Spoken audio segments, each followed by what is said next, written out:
Hey guys, it's Ken Maxfield, otherwise known as the Hide Guy, and I am the owner and managing editor of the Maxfield Report. Today we're going to do our weekly market recap for the week ending September the 24th, and we'll get underway here. I apologize. I suffering from pneumonia last week, so if I sound a little congested, I still have some lingering effects, so my apologies. But last week started off, it was a bit of an odd week because there were holidays in China and South Korea the first half of the week, and we saw Packers enter the week still looking as if they were still in possession of offer lists that were very well populated. In fact, most of the Packers had full complement of offers. A lot of people would tend to speculate that there is even more hides for sale than what Packers are willing to admit. Asking prices for the most part were roughly $1 to $2 lower than last week's ask, which even if you take that in consideration, there was rumors towards the end of the week prior that there was trading already lower than the levels they were asking, which is not uncommon. We've been hearing that now for the last 2-3 weeks running. So again, as mentioned, interest to start the week was very non-existent almost because of everyone being on vacation. When people got back towards the middle of the week, they started bidding aggressively lower than the asking prices of the Packers. Long story short, come the second half of the week, it appeared that the Packers kind of had the revelation that they were going to have to be able to try to work and massage some of these lower bids in order to try to get business done. So they resigned themselves to the fact they're going to have to trade lower. And at the end of the day, I think that there was a substantial, the substantial amount of trading that took place was $2 to $3 lower than the week prior. Even there's rumors of even lower levels being traded. Of course, in markets like this, Packers tend to kind of try to hang on to the price as long as they can, the published price, I mean, and then there's trading going on underneath, that not uncommon. So as far as the overall sales last week, definitely levels $2 to $3, most likely $3 lower. Volume sold, it's highly unlikely that Packers saw a week's worth of volume sold. On the cowhide side, a little bit of maybe some light at the end of the tunnel. Offer lists were still fairly populated. Asking prices were $1 lower. For the most part, because of the holiday, interest was a little slow the first half of the week. However, the second half of the week, there started to be some inquiries and of course, bidding at aggressively lower prices like there was on the big Packer market.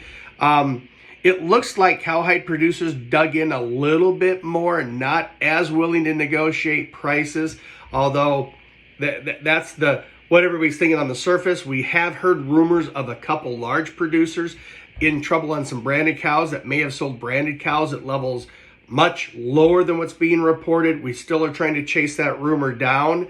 But overall, a lot of people are thinking that this cowhide market might be getting close to getting to a bottom right now.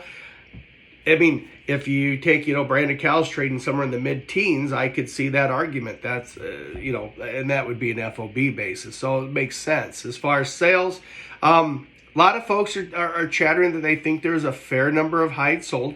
And you know what?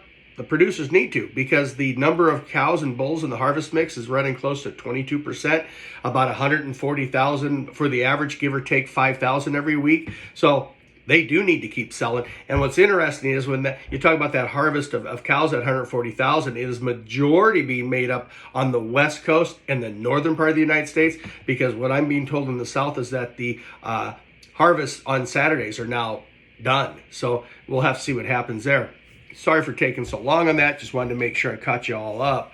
As far as the knock last week, came in at 641,000. We were, of the opinion we weren't going to see as many as the week prior at 657. The Labor Day holidays passed. It started to get a little cooler here in the States. Demand for beef starts to trickle down. Export demand still good. Don't mistake it. Packers are still making a lot of money. They're going to still kill quite a few animals, but comparison to last year's 655, so a little under last year. I think that we should see at least numbers equal to last year looking forward. The next holiday in the States would be not until Thanksgiving. that's a couple months away. So I'm thinking somewhere, if I had to guess, between now and Thanksgiving, an average weekly harvest somewhere around about 630, again, plus or minus 5. I think if you're throwing darts, you're hitting in the center ring on that. Overall, the harvest is still higher than a year ago, about 825,000 head. Don't shoot me for a few thousand, and that's 3.5% higher. As far as the export report released last week, they're really, another kind of a report. Wet salted sales were almost 100,000 better at 366,000. That's not terrible. That's about 50,000 higher than the weekly average for the quarter. Shipments were down by about 80,000 at 342. That's about 60,000 off the weekly average. Wet blue sales at 143,000. That's down about 55,000 from the week prior. It's about right at the weekly average for the quarter at 142, which incidentally is lower than the weekly average production of wet blue hides. And on shipments, 145,000. That's down about 70,000 from the week prior. And it is almost in line with the average of the quarter. So overall, total sales of 510, not terrible, but when you're killing 625, doesn't match up. And then when you talk about shipments, 487,000 hides shipped. That's about 160,000 less than the week prior.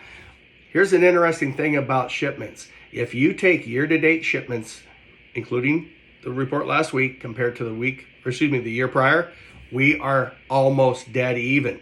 That's not to say there's not problems with shipping. There's a lot of issues with container availability, rising costs, what have you. But if we're going apples to apples, number of hides shipped, there is something worth thinking about, in my opinion. Going around the globe, our friends from Europe are experiencing some of the many problems we've already been seeing in the States for the last 3-4 weeks. Big push to push prices lower. Sellers, of course, trying to hang on and hold on as long as they can and reluctant to trade it lower. There's already been reports of slightly lower trading, and in my opinion, I think we're just going to continue to see that trend happen, especially now on a seasonal basis. Harvest levels tend to increase the fourth quarter of the year over in Europe, and that's not good news for those having to sell hides. So hang on, buckle up. Of course, a big story in Europe was the demise of one of the large automotive tanners.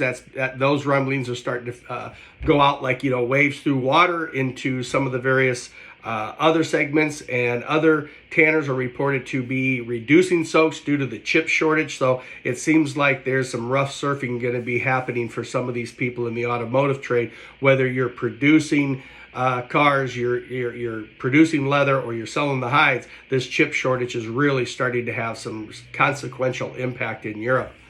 Down in Brazil, the ban on Brazilian beef continues. That, coupled with COVID, is keeping harvest levels lower than levels of a year ago. For now, prices of fresh hides are a very precarious steady. I suspect those are going to start following the trend of the global market, move backwards. Wet blue prices, same situation.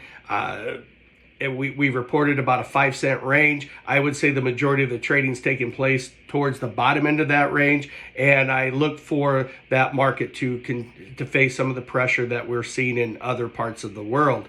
In Australia, the harvest levels continue to remain below levels of a year ago due to a combination of massive lockdowns in Australia, coupled with almost back to record live prices on cattle. Packers, unlike in the United States, who are making really good margins north of $800, Packers in Australia are rumored to be losing $200 and $300 a head. That's with the COVID, is keeping harvest levels low. That is working to the advantage of those selling hides because they don't have as many hides to sell. However, they are trading slightly lower as we go week to week to week, and it might not be reflected every week, but every couple of weeks it seems like there's a little incremental adjustment downward, and in fact prices in Australia, basis our sources are telling us, are off 20% from their highs back in July. So as far as our thoughts for this coming week, that, my friends,